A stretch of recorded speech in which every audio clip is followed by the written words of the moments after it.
tetap akan muda selamanya. Begitu juga tidak ada makhluk di dunia ini yang akan selamanya hidup. Setiap manusia sudah memiliki jatah usianya masing-masing. Allah Subhanahu wa Ta'ala telah menetapkan rezeki, jodoh, usia, hingga maut di Lauhul Mahfuz sejak manusia berada di dalam kandungan. Dari hadis riwayat Bukhari dan Muslim dari Abdullah bin Mas'ud radhiyallahu anhu, Rasulullah bersabda, "Sesungguhnya salah seorang di antara kalian dipadukan bentuk ciptaannya dalam perut ibunya selama 40 hari dalam bentuk mani, lalu menjadi segumpal darah selama itu pula selama 40 hari. Lalu menjadi segumpal daging selama itu pula. Kemudian Allah mengutus malaikat untuk menunjukkan roh pada janin tersebut. Lalu ditetapkan baginya 4 hal: rezekinya, ajalnya, perbuatannya, serta kesengsaraannya dan kebahagiaannya."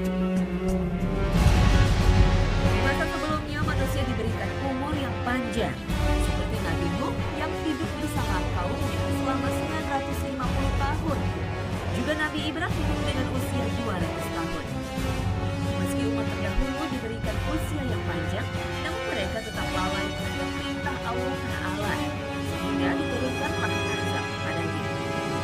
Sementara umat Rasulullah hingga saat ini diberikan usia yang lebih pendek. Rasulullah SAW mengabarkan kepada kita, "Umur umatku antara 60 hingga 70 tahun, dan hanya sedikit di antara mereka yang melebihi umur tersebut." Hadis riwayat Tirmizi, Ibnu Majah, nomor 4236. Selama rentang usia yang diberikan Allah Ta'ala, manusia tak selamanya muda. Setiap manusia setelah mencapai usia dewasa, secara ilmiah seluruh komponen tubuh tidak dapat berkembang lagi. Sebaliknya, justru terjadi penurunan karena proses penuaan. Ada faktor internal dan faktor eksternal yang menjadi penyebab penuaan. Beberapa faktor internal adalah radikal bebas, hormon yang berkurang, proses glikosilasi, metilasi, apoptosis, sistem kekebalan yang menurun, dan gen. Faktor eksternal yang utama ialah gaya hidup tidak sehat, polusi lingkungan, hingga stres.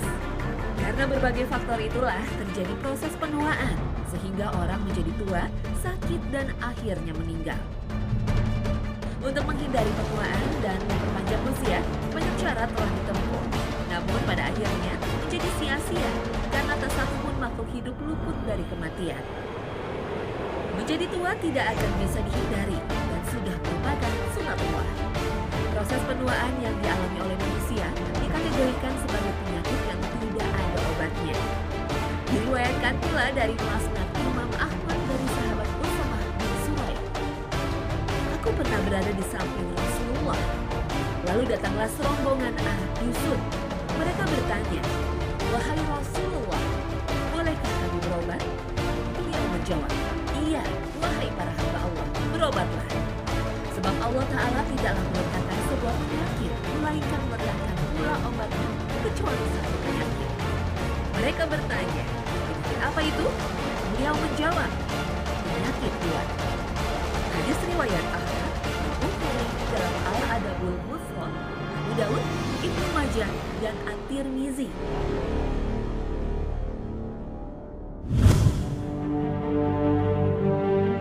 Semakin tua usia seseorang biasanya ditandai dengan munculnya uban, di mana rambut mulai kehilangan pigmennya dan berubah warna menjadi putih. Namun ada juga penyebab lain yang bisa mendorong munculnya uban walau usia masih terbilang muda. Faktor genetik merupakan faktor penyebab yang cukup kuat. Jika ayah atau ibu kita sudah beruban ketika menginjak usia 30-an, maka kemungkinan besar kita pun akan mengalami hal yang sama. Faktor lain yang dapat menjadi penyebab timbulnya uban adalah stres, kurang gizi, kekhawatiran atau kesedihan yang terlalu dalam, ketegangan, dan sakit keras.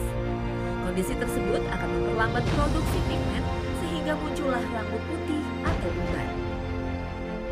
Biasanya uban muncul pada orang tua karena produksi melaninnya memang sudah mulai berkurang. Metabolisme untuk memproduksi pigmen sudah mulai lambat atau bahkan tidak ada lagi.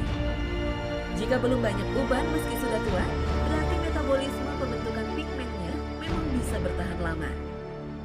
Munculnya uban adalah hal yang sangat wajar dalam fase kehidupan.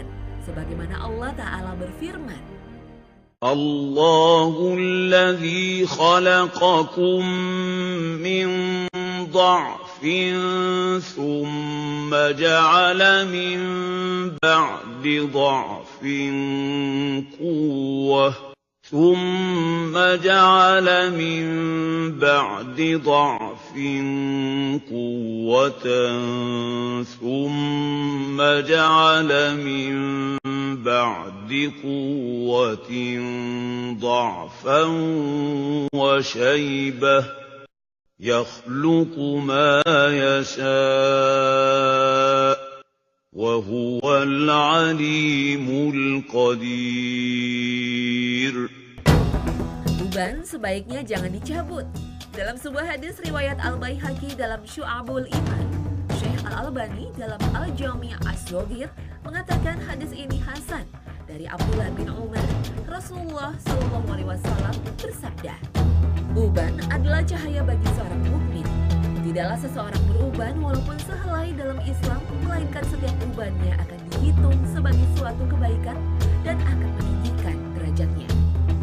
Dalam hadis lain yang diriwayatkan Abu Daud dan An-Nasai dari Amr bin Shu'aib dari ayahnya, dari kakeknya berkata bahwa Rasulullah SAW bersabda, "Janganlah mencabut uban. Tidaklah seorang muslim yang beruban dalam Islam walaupun sehelai, melainkan uban tersebut akan menjadi cahaya baginya pada hari kiamat nanti."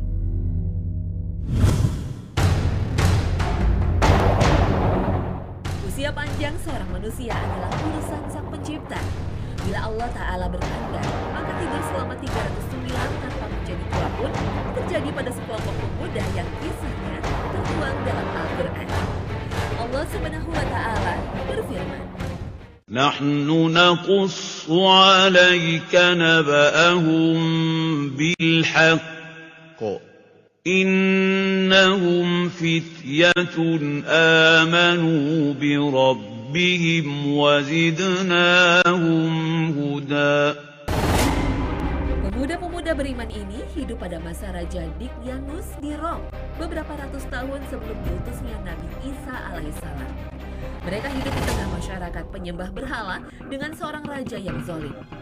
Demi menjaga iman, mereka melarikan diri dari kota, dikejar oleh tentara raja untuk dibunuh.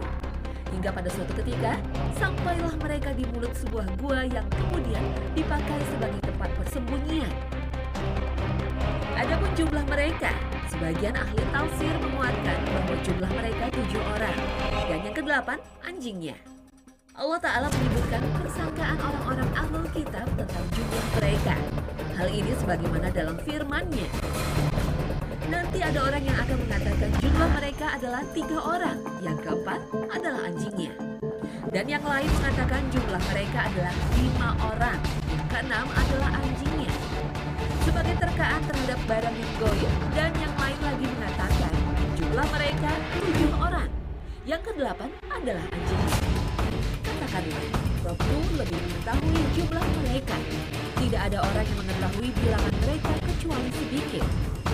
Karena itu janganlah kamu Muhammad berdebat tentang hal mereka, kecuali berdebat lahir saja, dan jangan kamu menanyakan tentang mereka pemuda-pemuda itu kepada seorang pun di antara mereka. Al-Quran Surah Al-Qasas ayat 22. Setelah mereka sepakat bahwa tidak mungkin tetap tinggal bersama kaum mereka yang menyembah berhala, maka para pemuda tersebut bermusyawarah di antara mereka dan memutuskan untuk berlindung di dalam sebuah gua demi menyelamatkan akidah dan keyakinan mereka. Setelah sebelumnya, mereka berdoa kepada Allah Subhanahu wa Ta'ala. إذ أوى الفتية إلى الكهف فقالوا ربنا آتنا من لدنك رحمة وهيئ لنا من أمرنا رشدا. Lalu Allah Subhanahu wa Ta'ala pun mengabulkan doa mereka dan memudahkan urusan mereka. Mereka berlindung di dalam sebuah gua yang cukup luas, sehingga mereka bisa tinggal dengan nyaman di dalamnya. Allah juga menidurkan mereka di dalam gua tersebut sebagaimana firman-Nya. فَضَرَبْنَا عَلَىٰ آذَانِهِمْ فِي الْكَهْفِ سِنِينَ عَدَدًا. Dalam tidurnya yang sangat panjang tersebut, Allah Ta'ala menjaga tubuh mereka agar tidak rusak. Di antara bentuk penjagaan Allah Subhanahu wa Ta'ala adalah sinar matahari tidak masuk ke dalam gua, sehingga tidak langsung mengenai tubuh mereka. Dengan demikian, mereka pun tidak merasa kepanasan dengan sengatan sinar matahari. Allah Subhanahu wa Ta'ala berfirman, "Dan kamu akan melihat matahari ketika terbit, condong dari gua mereka ke sebelah kanan. Bila matahari terbenam menjauhi mereka ke sebelah kiri, sedang mereka berada dalam tempat yang luas dalam gua itu." Itu adalah sebagian dari tanda-tanda kebesaran Allah. Barang siapa yang diberi petunjuk oleh Allah, maka dialah yang akan petunjuk. Barang siapa yang disesatkannya, maka kamu tidak akan mendapatkan seorang pemimpin pun yang dapat memberi petunjuk padanya. Al-Quran Surah Al-Kahfi ayat 18. Mereka tinggal di dalam gua itu dalam keadaan tertidur selama 309 tahun. Allah Subhanahu wa Ta'ala berfirman, وَلَبِثُوا فِي كَهْفِهِمْ 300 سِنِينَ وَازْدَادُوا 9. Lalu Allah Subhanahu wa Ta'ala membangunkan mereka agar saling bertanya-tanya di antara mereka, sudah berapa lamakah mereka tinggal di dalam gua? Dan ternyata negeri Diksus yang sudah berubah, penduduknya pun telah berganti. Peristiwa ini sebagai wujud dari kebesaran Allah Ta'ala agar manusia dapat mengambil pelajaran dari sebuah kebenaran. Dan demikian pula dari mempertemukan manusia dengan mereka agar manusia itu mengetahui bahwa janji Allah itu benar dan bahwa kedatangan hari kiamat tidak ada keraguan padanya. Al-Quran Surah Al-Kahfi ayat 19 hingga 21.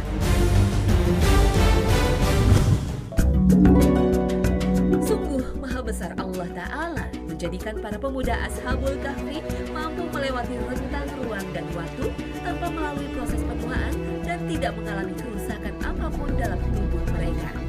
Proses ini sebenarnya diberikan pada beberapa binatang ciptaan Allah Subhanahu wa Ta'ala melalui proses hibernasi.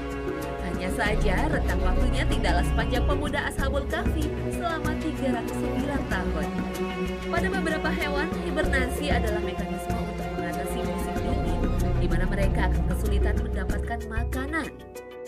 Secara sederhana, hibernasi adalah kondisi di mana hewan tidur nyenyak. Hibernasi berbeda dari tidur normal pada umumnya. Butuh waktu lama untuk membangunkan hewan yang sedang berhibernasi. Suara keras, colekan, atau memutar badan hewan tampaknya tidak akan bisa membangunkan hewan yang sedang berhibernasi. Bahkan setelah bangun dari hibernasi, hewan-hewan ini membutuhkan beberapa saat untuk melanjutkan kegiatan normal mereka. Selama hibernasi, denyut jantung akan melambat dan beberapa organ non-vital menjadi tidak aktif sepenuhnya. Ini adalah kondisi di mana tubuh menggunakan energi minimal. Musim dingin adalah waktu ketika makanan berkurang dan kondisi cuaca yang buruk. Hewan harus menghabiskan lebih banyak energi untuk mencari makanan. Bahkan bila mereka berhasil menemukan makanan, seringnya tidak cukup untuk mengkompensasi hilangnya energi saat berburu untuk mendapatkan makanan tersebut. Selain itu, cuaca dingin sering menjadi penyebab kematian bagi hewan-hewan. Untuk mengatasi masalah ini, Allah Ta'ala memberikan kemampuan hewan-hewan ini belajar untuk mengurangi keinginan makan dengan mengurangi kebutuhan energi mereka. Hal ini bisa dicapai dengan berhibernasi sepanjang musim dingin. Sebelum awal musim dingin, saat makanan masih berlimpah, hewan-hewan ini akan banyak makan dan menyimpan kelebihan makanan dalam bentuk lemak. Saat musim dingin tiba, hewan-hewan ini kembali ke sarang musim dingin, di mana mereka akan menghabiskan sisa musim dingin dengan berhibernasi. Saat hewan berhibernasi, suhu tubuh mereka mulai menurun karena aktivitas dan metabolisme yang berkurang. Pada satu titik, suhu tubuh hewan ini hanya beberapa derajat lebih tinggi dari suhu lingkungan. Sirkulasi darah pun menurun seiring denyut jantung yang mulai melambat. Energi yang diperlukan tubuh untuk melakukan tugas minimal berasal dari timbunan lemak. Karena kurangnya aktivitas, proses pembakaran lemak akan melambat dan stabil. Energi dari lemak tubuh cukup memadai untuk menjaga hewan tetap hidup selama musim dingin. Hibernasi berbeda untuk setiap spesies hewan. Sebagai contoh, beberapa hewan seperti beruang hitam dapat tidur sepanjang musim dingin selama 7 bulan tanpa bangun. Sedangkan tupai mungkin akan bangun setiap 4 hari untuk mengunyah makanan, ekskresi, dan kemudian kembali tidur. Kisah pemuda Ashabul Kahfi dan hibernasi pada hewan telah memberikan inspirasi bagi para ilmuwan untuk mengembangkan teknologi yang berusaha memperpanjang usia harapan hidup seseorang. Pada 2006, seorang pria berusia 35 tahun diselamatkan dari lereng gunung salju di Jepang setelah hilang selama 24 hari. Pria itu tampak bisa bertahan hidup dengan memasuki keadaan mati suri di mana organ dimatikan, suhu tubuh turun, dan metabolismenya melambat, bahkan hampir berhenti. Selanjutnya, pria itu pulih secara penuh. Banyak ilmuwan percaya hal ini karena manifestasi kemampuan laten untuk berhibernasi yang dimiliki semua manusia. Ahli biologi sel Mark Roth bersama rekan di Fred Hutchinson Cancer Research Center di Seattle menyatakan hidrogen sulfida menjadi kunci mati suri. Dalam percobaan pada 2005, para peneliti menginduksi hibernasi untuk pertama kalinya pada tikus laboratorium dengan menghirup dosis besar gas hidrogen sulfida. Bahan kimia pun terikat dengan sel-sel di tempat oksigen dan secara efektif mematikan semua proses metabolisme pada tikus serta secara signifikan mengurangi suhu tubuh tikus. Pada jam berikutnya ketika ilmuwan menggantikan hidrogen sulfida dengan udara normal, tikus keluar dari hibernasi dan tak menunjukkan efek samping. Dan hal ini disimpulkan karena kemampuan laten yang dimiliki semua mamalia termasuk manusia. Suatu hari nanti, peneliti berharap gas itu bisa digunakan menginduksi hibernasi pada manusia yang dapat memungkinkan segala sesuatu, mulai dari perjalanan keluar angkasa jarak jauh hingga mati suri selama pemulihan trauma. Teknologi yang lebih ekstrim adalah krionika, berupa teknik yang digunakan untuk mengawetkan tubuh manusia pada suhu yang sangat rendah dengan harapan suatu hari dapat dibangkitkan kembali. Gagasan di balik krionika adalah jika seseorang mati akibat penyakit yang dideritanya, dia akan dibekukan untuk kemudian dibangkitkan kembali di masa depan saat teknologi pengobatan sudah dapat menyembuhkan penyakit itu. Seseorang yang diawetkan sedemikian rupa dikatakan berada dalam keadaan suspensi krionika. Namun dengan segala upaya teknologi yang diciptakan, ambisi manusia untuk hidup panjang tetaplah terbatas. Kehidupan di dunia hanyalah sesaat, sebagai titik tolak kita menuju kehidupan akhirat yang abadi. Dari Ibnu Umar radhiyallahu anhu, ia berkata, Rasulullah SAW pernah memegang kedua pundakku seraya bersabda, "Jadilah engkau di dunia seakan-akan orang asing atau pengembara." Ibnu Umar berkata, "Jika kamu berada di sore hari, jangan tunggu pagi hari. Dan jika kamu berada di pagi hari, jangan tunggu sore hari. Gunakanlah kesehatanmu untuk persiapan saat sakitmu dan kehidupanmu untuk kematian." Hadis riwayat Al-Bukhari nomor 6416, Al-Baihaqi 369, Ibnu Mufaddal nomor 13, Al-Baghawi nomor 429.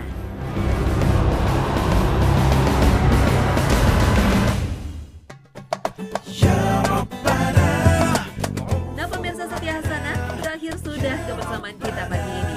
Pergunakanlah waktu yang Allah Ta'ala berikan kepada kita dengan sebaik-baiknya, baik selama bulan Ramadan ini maupun di bulan-bulan berikutnya. Manfaatkanlah 5 keadaan sebelum datangnya 5 keadaan yang lain. Hidupmu sebelum matimu, sehatmu sebelum sakitmu, waktu luangmu sebelum waktu sempitmu, masa mudamu sebelum masa tuamu, dan kayamu sebelum miskinmu. Semoga informasi tadi dapat menambah wawasan dan keimanan kita kepada Allah Subhanahu wa Ta'ala. Terima kasih atas perhatian Anda dan